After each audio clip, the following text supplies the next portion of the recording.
Just got some Alex Jones clips. Man, we're gonna miss that guy. I'll transition. I'll play some Alex Jones clips that were sent in by Joe. The only place on YouTube she could see Alex Jones now. Yeah. So, Alex Jones appeared on the Anthony Cumia show, and on the Anthony Cumia show, he, you can curse there, so he says stuff like this. In fact, they've been trained to hate America. They want to fucking fuck us. That's yes. He found. Yeah, that's a good one. This one's good. Shut up! Yeah. Sit down, Cumia. Sit down and suck globalist cock. There, that one's good. Yes. Holy shit. That's a good. And then this one. They will fuck us over in a minute. That's a good one. And then I found this one. I'm gonna have sex with those dudes. They look good. Thanks,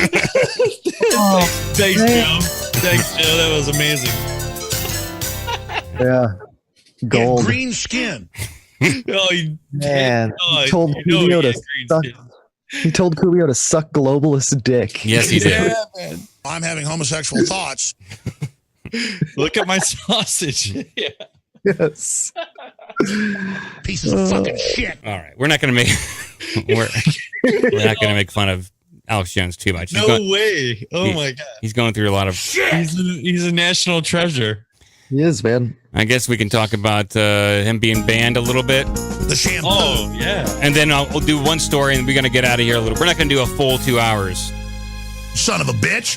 But we'll talk about this a little bit. Yeah, Alex Jones, for anybody who doesn't know, he is a conspiracy theorist and a notable YouTube star. He had over like a million subscribers to a YouTube channel. He's also on social media. He has his own radio show on the GCN network. He's famous. Everyone, if you know this show, then you know him.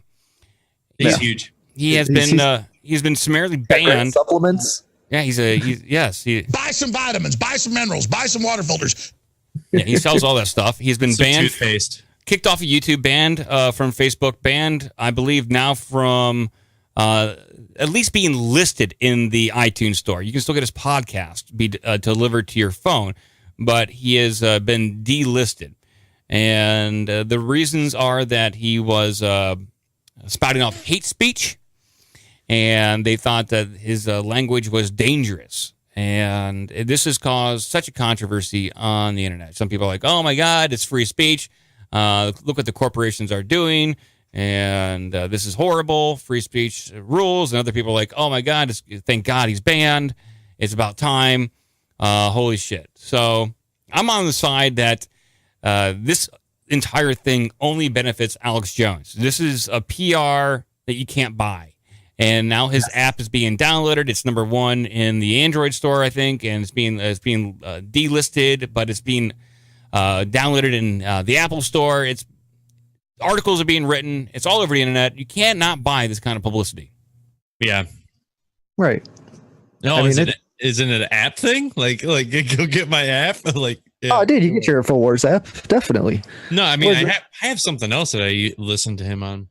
I downloaded his app. I did, but I got rid of it and I used some other thing. This is, dude. As far as I'm concerned, YouTube could ban anybody that they want. Like, it doesn't. Sure. I mean, really, they do it anyways. Yeah, but I mean, I don't think it's going to set any kind of precedent to where they're just going to be ripping voices off the air. But who knows? I mean, we also should stay vigilant about that because, if they get away with Jones, who knows who else they could start taking off. But then at the same time, just start your own network. Do your own thing. You don't have to use YouTube to get out there. Yeah, Jones is going to be fine. I just think there's a little bit of hypocrisy here when it comes to dangerous speech. It comes down to the speech, not necessarily what is dangerous or what is not, but what they feel is dangerous or offensive. And that's it's not being consistently enforced. Those policies are not being consistently enforced across the board.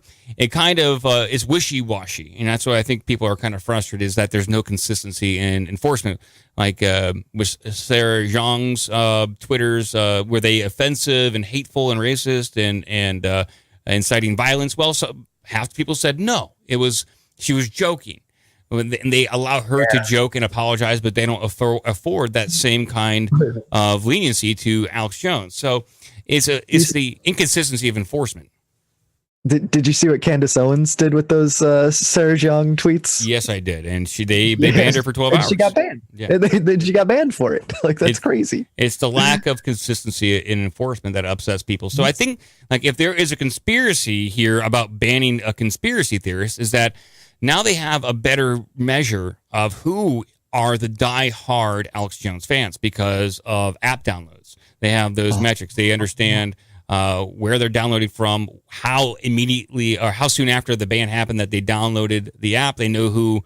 They basically have a better gauge of his audience, where they are, and how often they listen.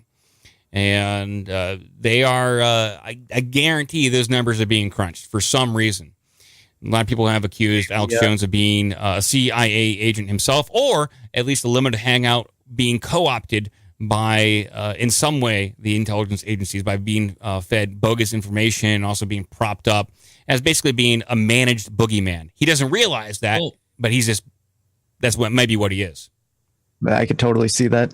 That makes sense. Yeah, like once he got like at the time what he wanted, Trump, and then Trump wins. And then it just was like, you saw that like weird pressure, like from him always fighting till like, we won. And then it was just a totally different vibe after that. It became a lot more political and a lot more Republican versus Democrat. And then he used to be against everything. And that's where his show turned into a political show. He's talking about the divide. And then he's like, just blatantly divide. Exactly. It's what I do. That's right. That's what he does. Pretty good, huh? Well, it could be, I like that. I like that theory that you got, Mike, with they're trying to get a better view of the diehard Jones listeners, because maybe Silicon Valley's obviously attached to the Dems. So they could be just trying to get this information, and then they could maybe run targeted ads to better people, or there you go. Everything's about the primaries. Everything's about elections. I mean, it all boils down to it. One coming up and one that hit past, and on to the next one. Right? It's happening now. Oh, yes, it is. I think it all comes down to money, and obviously there's terms of services and all these platforms. I think they're more likely to be sued now that they kicked them off in selective enforcement, whereas if they just left them on, it would have been okay. Now that they're actually kind of doing some cleaning, they're gonna be forced to go through a lot of like complaints. Like, okay, they're gonna have to go check out even more channels to see why is Louis Farrakhan okay, or why are these people okay and not Alex Jones? They're calling for violence in similar but different ways. It's a can of worms that is going to have to be battled in court, and I hope it happens sooner than later. I can't wait to see this happens and see all the reasons and all the logic behind this about why one form of parody and entertainment and offensive language is not correct, but the other kind is okay. And I want to see that to come in a court ruling. It's very interesting. It might come down to these corporations have a right to do this, but there are some distinct differences between letting someone on your platform and then forcing a business to let you on. Does Google own YouTube? Yeah, big time. Yeah. So I mean, okay, you're talking about one corporation that owns fucking everything that is. Yeah, dude, Alphabet Inc. owns it all. Yeah. Except Twitter, baby. I mean, that's probably his last gasp. And maybe Periscope. He can live stream his shit through Periscope. I think he's already doing that. I mean, he does that, right? Yeah. Twitter didn't ban him, and Jack came out and was like, I haven't seen him break any terms of services on our platform. He's like, how is that possible anyway? Jesus, have you been on Twitter? Oh, dude, you could do anything on Twitter. It's the Wild West. It's the only platform I use. Yeah. Who knows what Alex Jones is going to do? But I really want to do a music video. Oh, he's going to go into music. Is what he's going to do. I was just going to say he's probably going to start trading colloidal silver for Bitcoin. Yeah. Oh, maybe. Yeah. He's just going to start doing mad raps. Kabunga, kabunga, kona. Yeah, that's a hard beat, Jones. That's a hard beat. Let's move into our last story. We're going to cut it a little early tonight, guys. Man, the fans want more. Well, they can have. They want more. Okay, I'll give you a barrage right now. Here's the barrage. What planet What alternate universe is this? What the hell is this? What the fuck? What planet did you come from? What is going on? What is going on? What is going on? What is your problem, Phil? What is all this stuff? What is my problem? What is your problem? What is your problem? What is your problem, Phil? What is all this stuff? What are you, gay? There you go. there's the barrage. Yeah. You piece of shit, son of a bitch. This is insane. Okay. That's it. That is. And there's the floor. That's like the end of the 4th of July, the grand finale right there. Yes, it is. And so